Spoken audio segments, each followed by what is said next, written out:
반갑습니다. 8월 13일 목요일 장중시황 전달해 드리도록 하겠습니다. 자, 만길입니다. 뭐 특별하게 시장이 나쁘다거나 그런 모습은 없습니다만 그래도 뭐 변수에 대해서는 조금 조심을 해야 되지 않겠나 이 생각만 드는 그냥 그런 날입니다. 자, 시장은 일단 조정인데 오르고 있어요. 이게 무슨 말이냐? 조정은 조정인데 장은 오르고 있다. 사실 이 조정이라는 부분들은 이렇게 뭐 아래쪽으로 깊게 판다거나 꼭 그래야지만 조정은 아니죠. 그냥 종목들이 어떤 상승 탄력이 좀 둔화됐다거나 지금과는 조금 다른 그런 양상이 보여지게 되면 그걸 이제 조정이라고 하는 거죠. 그러니까 강세의 어떤 그 강력한 힘들이 조금 그 줄어든 듯한 그런 느낌? 하지만 지수는 여전히 상승한다. 뭐 이런 느낌일 것 같아요. 그래서 보통 이럴 때 많은 투자자분들이 고민을 많이 해요. 차익 실현을 좀 해가지고 빠져나갈 것인가, 아니면은 뭐 더 살 것인가, 어떻게 할 것인가, 뭐 이제라도 들어올 것인가 고민을 많이 하게 되시는 그런 시기이기도 합니다. 그래서 거기에 대한 이야기 조금 해드릴 거고요. 연기금이 오랜만에 순매수가 들어오고 있는 모습이에요. 그래서 연기금이 일단 들어온다라면 대형주 쪽에서도 지킴이가 될 수가 있겠죠. 반면 외국인들 매도는 계속 이어질 수 있는 상황이라서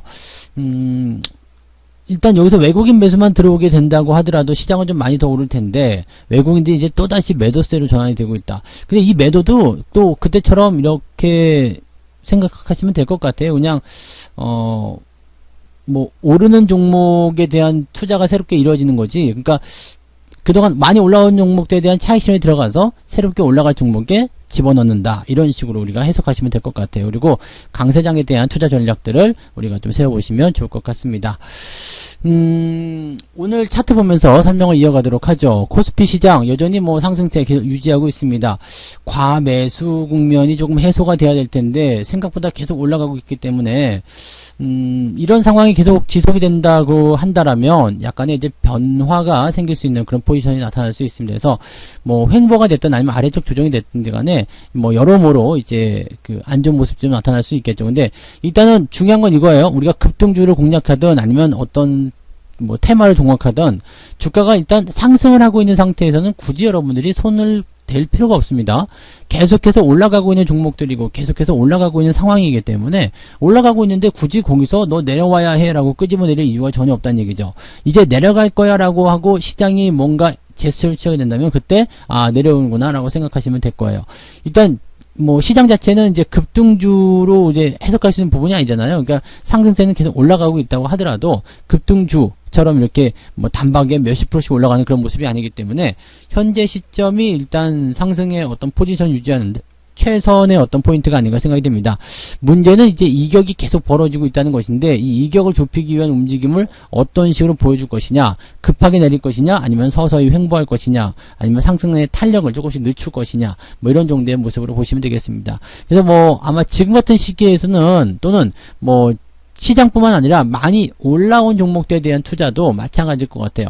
어느 정도 상승이 진행된 상태에서는 이 부분을 추가적으로 또 추가 매수 하신다거나 이런 형태는 조금 어렵고요. 일단 차익 실현에 대한 관점을 통해서 리스크 관리를 계속해서 해나가시는 게 필요하다고 보셔야 되겠죠. 종합주가지수는 일단 그런 식으로 우리가 해석하시면 되겠고요.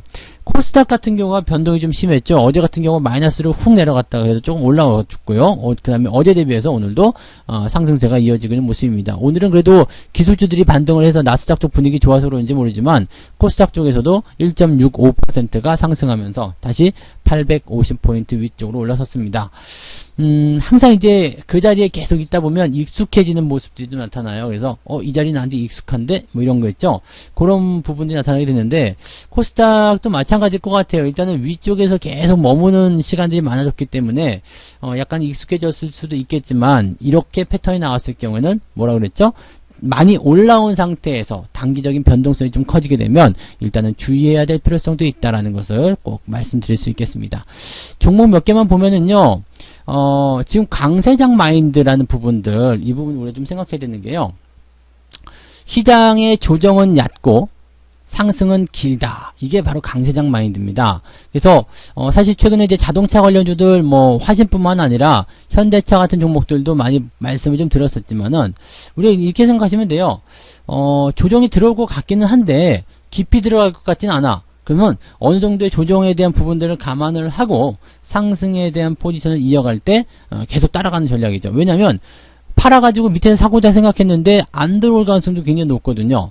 그러니까 안 들어오게 되면은 괜히 좋은 종목 팔고 기회만 날리는 그런 꼴이 된다라고 보셔야 되는 거죠. 그래서 지금 이 화신 같은 경우도 마찬가지예요. 단기적으로 급등한 포인트에서 계속 아래로 누르는 형태의 모습이 좀 나타나고 있는데 굳이 매도 사인 드리지 않았죠? 왜냐하면 매도 사인을 드릴 이유가 없으니까. 깊이 들어가면 모르겠지만 깊이 들어가지 않는다라면 매도 사인을 드렸을 때 종목을 놓칠 수가 있어요. 그러면 이런 전략들은 네, 여러분들에게 세우지 않는 것이 좋겠죠. 그러니까 기본적으로 우리가 장기적으로 보고 있기 때문에 또 가능한 거죠. 단기 급등주 같은 경우는 뭐 어차피 다시 올라올 거니까 라고 하면서 물려야 될 이유가 전혀 없어요. 그런데 길게 올라가는, 길게 상승하는 그런 패턴을 예상하고 들어간 종목들 같은 경우는 충분히 그런 부분들을 기대를 해볼 수가 있다라고 보셔야 되겠죠. 그러니까 이런 내용들을 우리가 참고하시면 좋겠습니다. 그래서 강세장 마인드는 이거예요. 조정은 얕고 상승은 길다. 그렇기 때문에 이 긴 상승을 우리가 온전히 누리기 위해서 이런 패턴들을 좀 이용해야 된다는 얘기입니다. 그래서 많이 들어갈 것 같을 때는 매도를 들어가지만 그렇지 않았을 때는 계속해서 밟고 넘어가는 전략들을 세워주시는 게 좋겠습니다. 자, 그러면 이제 수급 동향을 좀 잠깐 살펴봐야 되겠죠? 네. 현재 이제 연기금 쪽 매수가 일단 들어오고 있다는 얘기예요. 순매수가 연기금 쪽에서 들어오고 있는데, 이 연기금 순매수 같은 경우는 이제 장 초반에는 조금 주춤거리긴 했었습니다. 근데 그 이후에 이제 계속적으로 좀 확장해 나가는 모습인 것 같아요. 그래서 연기금이 이제 매수를 좀 하게 되면 지수의 방어 역할을 한다고 그랬죠. 그러니까 올려주지는 못하지만 상승을 이제 할 수 있는 그런 발판 역할들, 그런 것들을 굉장히 잘 해주고 있는 그런 집단이 바로 연기금입니다. 그래서 이 연기금 매수가 들어올 때는 시장이 지지를 받는구나 이렇게 생각하셔도 좋습니다. 그 다음에 금융투자 쪽 매수가 있고요. 투신 쪽에서 여전히 매도하고 있는데 이 투신 쪽 매도는 역시 개인들 물량이기 때문에 개인들이 여기서는 좀 팔고 있구나 라는 생각도 같이 하셔도 되겠습니다. 조금 의외적인 부분들은 뭐냐면 외국인 매수였는데요. 계속 매도 확장이거든요. 그래서 좀 이따 외국인 매매 동향을 좀 살펴보시면 아시겠지만 외국인들이 도대체 뭘 그렇게 팔아치우는 것일까? 여기에 대해서 우리가 좀 고민해봐야 되겠죠. 근데 사실 이제 아직까지도 외국인들이 뭔가 이제 기준이 섰다거나 그러지 않았을 거예요. 일단 경기가 좋아져야지만이 뭐 어디로 어떻게 가든 그런 것들이 결정이 된 건 아니겠습니까? 그죠? 그래서 시장의 어떤 그 중심 코어 그런 역할을 이제 아직까지는 이런 그 트렌드에 맞춰가는 그런 쪽이라고 좀 봐주시면 되겠죠. 그래서 조금 더 멀리 내다보고 그렇게 하시면 좋을 것 같은데 외국인들이 매도를 계속 지향하는 것이 아니라 매도를 좀 멈춘 다음에 뭔가 이제 조금 매도 규모를 줄인다거나 이렇게 만들어지게 되면 시장은 오후에 또 추가적인 상승을 기대해 볼 수도 있을 것이다 생각하시면 되겠습니다. 지금은 이제 분봉상 구조에서 약간씩 주춤거리는 모습이긴 한데 충분히 극복할 수 있는 그런 내용들이기 때문에 이런 부분들은 좀 지켜보면서 수급 동향이 어떻게 변화하는지 체킹을 계속 하시는 게 좋겠다 말씀을 드려야 되겠죠. 네. 자, 그 다음에 볼 것이 이 종목들 잠정 매매 가격 이렇게 보시면 되겠죠. 그래서 외국인들 같은 경우 뭘 하고 있는지 한번 볼게요. 네이버, 삼성 SDI, 현대차, 삼성생명 다 뭐예요? LG 디스플레이 다 뭐예요? 주가가 올라간다기보다는 조금 뭔가 매도를 통해서 리스크 관리를 하고 싶은 그런 상태다라고 볼 수가 있을 것 같아요. 대신에 이제 오늘 매수 들어간 거 보면은 NC소프트 잘 올라가고 있죠. 그 다음에 SK케미칼도 현재 매수 의견들이 계속 가져가고 있는 것 같습니다. 가장 많이 한 게 셀트리온과 셀트리온 헬스케어인데 어떻게 올라갈 것이냐에 대한 기준을 세우는 것이 굉장히 중요할 것 같기도 해요. 그래서 그런 내용들도 같이 참고를 좀 해보시면 좋을 것 같습니다. 그러면 이제 이런 패턴들을 가지고서 이제 우리가 기관 쪽도 한번 봐야 되겠죠? 기관 보시면 삼성바이오로직스, 현대그린푸드, SKC, 솔믹스 이런 것들 지금 순 매도가 나오는데 역시 기관도 마찬가지로 생각해요. 일단은 차익 실현에 대한 관점이 먼저 우선적으로 들어가는 것 같습니다. 자금력이 크다 보니까 개인들이 이제 조금씩 모아가지고 큰 자금이 된 거가 조금 다르게요. 여기는 집행하는 자금 자체가 단일로 굉장히 크죠. 그래서 그렇게 큰 단위의 그런 자금들은 수익률을 굳이 몇백 프로씩 올릴 이유가 없습니다. 그냥 한 10%, 15% 정도만 나와도 땡큐 하면서 가야 될 수 있는 위치라고 보시면 되는 거죠. 그러니까 지금 같은 그런 상황이라면은 일단 이런 연기금들의 매수 또는 이제 기관의 매수가 뭔가 이제 지지라든지 이런 부분들을 계속 연결해주면 좋겠는데, 아직은 이제 종목들 상황을 보게 되면 삼성전자, 뭐 삼성물산 이렇게 되어 있긴 합니다만 이게 힘발을 받는 모습은 아닌 것 같아요. 그래서 조금 더 이제 지켜봐야 되지 않을까 생각되고요. 만기일이니까 또 그럴 수도 있지 않을까 생각을 해봅니다. 그러니까 그런 정도로까지만 우리가 생각해 주시면 좋을 것 같습니다.